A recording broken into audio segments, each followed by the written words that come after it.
ভৌগোলিক অবস্থানের দিক থেকে বাংলাদেশের সর্বোত্তরের জেলা হলো পঞ্চগড়, যা হিমালয়ের কন্যা নামেও খ্যাত।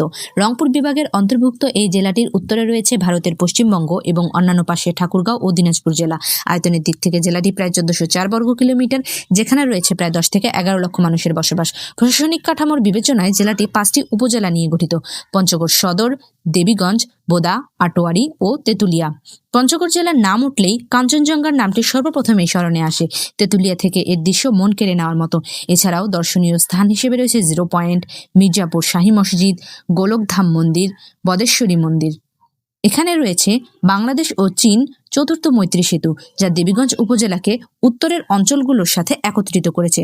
বছর জুড়েই নানান মানুষ পাড়ি জমায় উত্তরের এই জেলাটির দর্শনীয় স্থান ঘুরে দেখার জন্য।